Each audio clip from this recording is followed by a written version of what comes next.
Daune Morris from Murfreesboro announced his commitment to Tennessee football. Morris had been committed to USC, funny enough, for dating back to April. And he is a 3-star pretty much across the board, except on Rivals, where he is listed as a 4-star. So he's a 4-star on Rivals, a 3-star everywhere else. So Morris commits to Tennessee. This is kind of a very underrated pickup for Tennessee. He's 5'10", 185 pounds, hails from Oakland High School in Murfreesboro, which is in Rutherford County, obviously. Was recruited by Darrell Sims, who wasn't on the staff last year. Could be why Tennessee didn't get in on him initially. But you're looking at a guy that has the exact same build of Dylan Sampson. Dylan Sampson, remember, guys, was a 3-star coming out of Louisiana and was a 4-star on just one recruiting service at that time. But 247 Sports Composite had him as a 3-star. And he gets to Tennessee, and after 2 years of developing, putting on some weight, has arguably the greatest season in Tennessee football history this year, which, by the way, I want to point out that he's very close to Travis Stevens' single season rushing record. He has 1307. The record is by Travis Stevens, which was set in 2001. I'm pulling it up now, but I do believe that record was 1464. So Dylan Sampson could be 2 games away from setting that record or breaking it. But back to the point of Morris. This kid is 5'10", 185 pounds. He's in the class of 2025. Guys, you can't tell me that Dylan Sampson's success didn't have a huge role on him deciding to flip from USC to Tennessee. I think there's 2 factors at play here for why he committed, or why he flipped from USC to Tennessee. The first is actually there's a few. The first is the struggles of USC. Lincoln Riley's losing control of the program. It is a disaster out there, and fans are not happy with the offense for obvious reasons. The other point, though, is that as an all-purpose back, he probably wanted to commit to somewhere, not minding if they were going to throw it a little more, because all-purpose backs are featured in the passing game. But USC throws it all the time. Lincoln Riley just blatantly abandons the run game. He's been doing it all year. We've been criticizing him for doing it all year, and it's really led to some major issues. So because of that, I actually think that, I got to be honest, I think that he didn't see himself fitting in that offense with just sputtering for a bad team that throws it way too much. More importantly, Josh Heupel on the other side, and in case you guys haven't noticed, has kind of proven that all-purpose backs can be feature backs in his system. Again, Dylan Sampson is shattering records. So when you have that combination, you're looking at a great pickup for Tennessee. Of course, Morris. Now, many of you guys are going to come at me and say that I am very low on Nashville kids and Middle Tennessee kids. First of all, that's not true.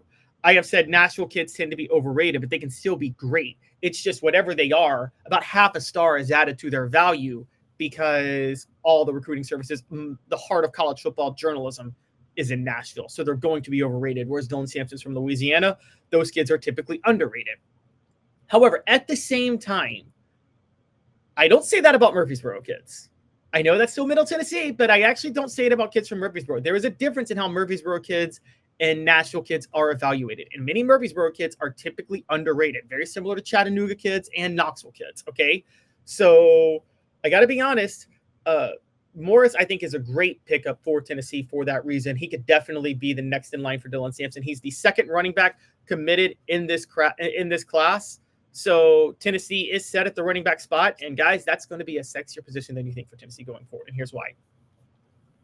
Josh Heupel has shown a willingness to run the football a lot. He's shown a willingness to stick to it if teams are not going to give him the big plays. That's been the story of this year more than anything else for Tennessee. It is why the offense hasn't been as exciting through the year as people thought, is because the defensive schemes that have been run have led to Tennessee deciding to run the ball a lot more, particularly those 3-3-5 schemes. It's why Dylan Sampson is setting records. We said at the beginning of the year that wide receivers would be the most intrigued to go play for Tennessee football, given the system, even more than quarterbacks. But with the changing schemes to slow down this offense, teams are selling out to make them run the ball, and Heupel's willing to do it. It's now attractive for running backs too. You're going to get a lot of carries. If teams stay committed to that 3-3-5 defense, you're going to be touching the ball every single time. And I think because of that, many, many more running backs are going to commit, particularly all-purpose backs. This seems like another early evaluation move by Tennessee because they still had their pick of the litter probably to get better backs down the road. But picking up a guy like Morris a week out from the early signing day for the 2025 class, which this early signing day will be for, very much screams they like this guy and they evaluated him. And for the record, USC wanted him, as we've talked about, but Auburn wanted him too. So it looks like Tennessee did win a legit battle for this kid. He is appearing to be undervalued. If he keeps his speed, and I looked at some of his tape yesterday, if he keeps his speed, and that's relative because he is playing in against competition that doesn't necessarily show the best speed, but if he keeps it, he can be dangerous at the next level if he can keep it and put on 20 pounds and if the speed's legit. And that's because his vision and his cutback ability are incredible. Some of the best you'll ever see, guys. I'm serious. Go back and look at his tape. Look at some of his tape from his junior year. He hasn't uploaded his senior year highlights, which would be this year. But his tape is great, and it really suggests he is somebody who can do the cutbacks, who has the great vision, who could be a giant weapon for Tennessee football in the future. And again, this is a desirable pickup for Tennessee. We're going to stick on this topic for a minute, but first, I want to let you guys know that the show is brought to you by Banks & Jones. Well, it's because they're Tennessee's trial attorney. You can play to win with Banks & Jones because they'll go to trial. You've heard of other lawyers. They say they'll go to trial and fight for you. They won't.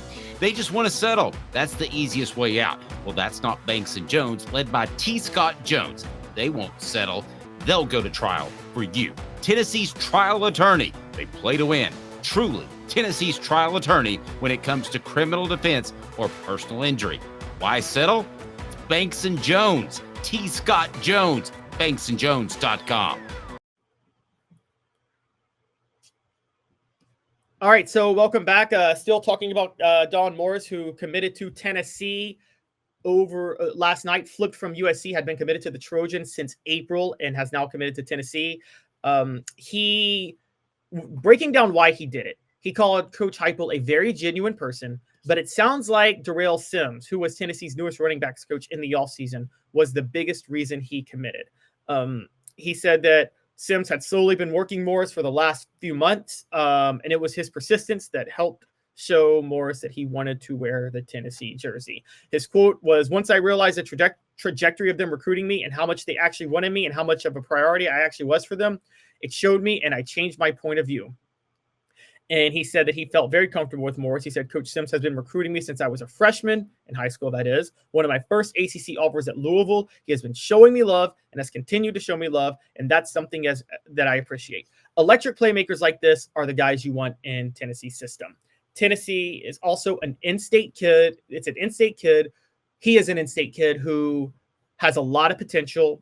If Darrell Sims had been working him like that, this is a big, big, big pickup for Tennessee. Again, an underrated one, but Tennessee should be very happy with this. Again, given the success of Dylan Sampson, I think you're going to see given the success of Dylan Sampson, you're going to see more of a focus in the future on trying to get those 3-star all-purpose backs who just may not have the size yet and have that question going into SEC play, but turn into superstars when they hit SEC play if they develop. Heupel has identified them well. Again, he turned Jabari Small into a very good player, turned Jalen Wright into an NFL draft pick. Both of those guys were solid recruits, but nothing to, blow your mind at. So you really have to give credit to Josh Heupel and the coaching staff for this pickup. It's a big one. It's an underrated one, but it's a big one. Just looking at Tennessee's class now, for those who are curious, they are ranked number 7 in the 2025 247 Sports Composite Class Team rankings. That's pretty much where you want to be. All right, they are number 7, but the catch is they're number 6 in the SEC, behind LSU, Auburn, Texas, Ohio State, and Georgia. Don't hold your breath on those. I'll just say this. I'm not so sure if LSU and Auburn are going to maintain their commitments. I do believe, despite some of the struggles this year, Alabama will. Texas and Georgia are going to the college football playoff this year. They will, but don't hold your breath on LSU and Auburn. I'm just saying we're going to see how that kind of works out because it may not be as clear-cut as you think. That's all I'm going to say for that.